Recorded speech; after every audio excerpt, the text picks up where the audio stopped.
Hello YouTube, this is Dino with Dino Financial, and today I have a special treat for you guys. I'm going to be reviewing a latest acquisition of mine, the IWC Ingenieur 323909 Laureus limited edition. Now this is a watch that was kind of under the radar in terms of what I was looking for in the past month or so. I was looking for a dress sports watch with a stainless steel bracelet, and there were a few watches that I was looking at. There was the Rolex Oyster Perpetual 39 mils. I was also looking at the Omega Aquaterra, specifically the Gauss, and in addition to that, I was looking at the IWC Ingenieur. Now, this specific reference model is the Laureus edition with the blue dial. As you can see here in certain lighting, it kind of has a navy blue type of finish to it. I would kind of compare it to a bit of like a automotive finish, where it's almost like a very flat blue. But in other angles, you got almost a black type of dial. As you can see here, when I rotate it about 45 degrees, you can see that it looks kind of black. Now this is a very simple watch. It's a three-hander watch with minutes, hours, seconds. There's also a date window as well, and a 3-position crown. It's a screw-in crown with 12 bar water resistance, so it's fully capable of your basic recreational water sports and recreational scuba diving.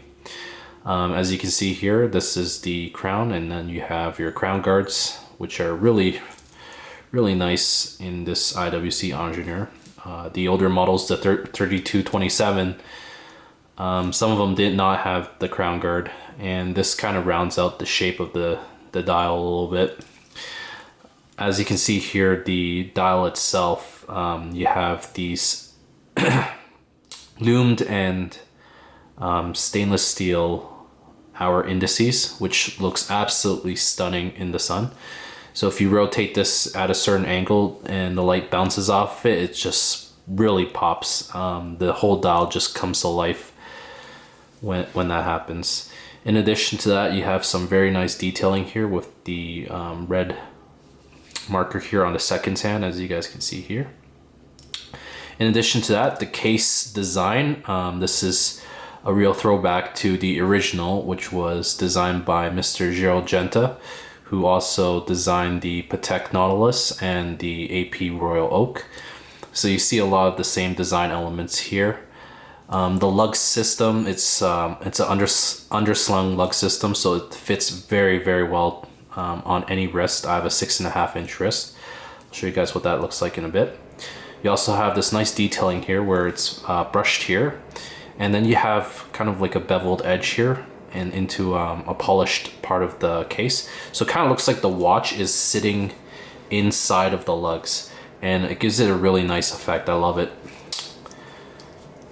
As you can see here from another angle, the anti-reflective coating on this is absolutely marvelous. When you look at it like dead on, it just looks clear as day, and it's absolutely beautiful. Legibility and sunlight is amazing.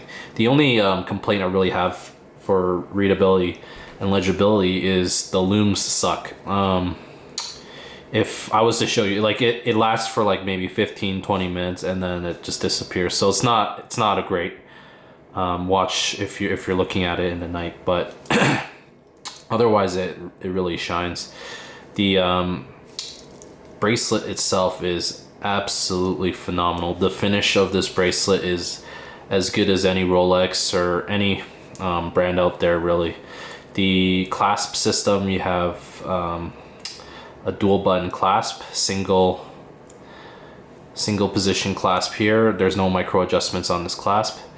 The bracelet system, the bracelet adjustment system is absolutely genius. Basically, you see these little notches right here. You take a pin, and which is provided when you purchase the watch. You take a pin, you push it in here, and then you take the other pin and you push up the retaining pins here, and then the band just slides right out. So it makes for very quick adjustments. You don't have to, you know, fidget for a jeweler's tool or anything like this. It's very, very easy to change out or remove one of the links. In addition to that, the entire bracelet is brushed.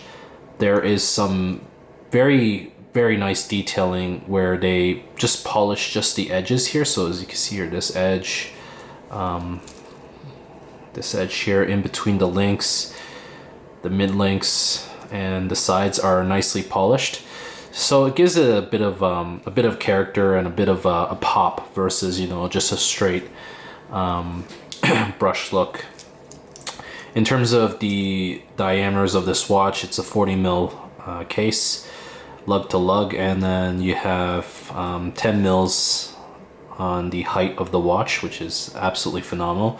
This uses the ETA movement, and although some people have been suggesting that this uses the Solera SW200 or 300, my understanding from IWC is that they're actually still using ETA movements, and I'm not sure when they're going to switch to the SW200s or SW300s, but from my understanding, currently the Ingenieur models are still using the ETA movements. Now, in terms of the case back, well, the case back is the case back. There's not really much to show because this is a limited edition. This shows like the drawing that was submitted for the Laureus Foundation, and this is a limited run, so I have number 920 of 1500. I guess overall, this watch, you know, I picked this up for about $6,000, which is 6,000 Canadian dollars, which is about what, $4,500 US dollars, brand new. So I got a pretty phenomenal deal from this. It's pretty much the deal that I got on this is close to the second-hand market and below gray market deals, so it's absolutely phenomenal.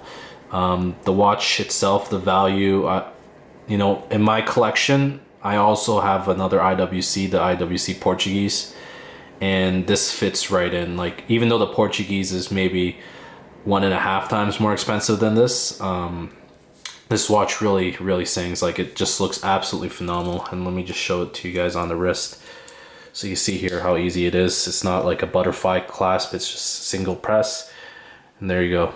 As you can see here, I only have like a 6.5 inch wrist, and it just fits my wrist absolutely beautifully. As you can see here, the clasp was sized perfectly for me. The height of the case itself is spot on perfect. It's at the dimensions of this watch is absolutely phenomenal. As you can see here, even in this angle, it's just a flat black, and it looks absolutely stunning. And you can see here the lug system, what I was talking about, how it's underslung. So even though the watch itself might look a little bit wide up top, just based off of this top part here, it actually fits very snugly because of the way the clasp is designed. As you can see here, it just kind of just tapers downwards, and the way it looks is absolutely phenomenal. So I hope you guys actually like this review, because I'm gonna be doing a few of these, kind of just showing you guys, you know, what it's like when you kind of make it as like a millennial, and you know, occasionally you gotta splurge out on yourself. And you know, I already have my house, my car, and now I'm just collecting jewelry, I guess. Just looking for a new hobby. And yeah, hope you guys enjoyed this video. Thanks for watching.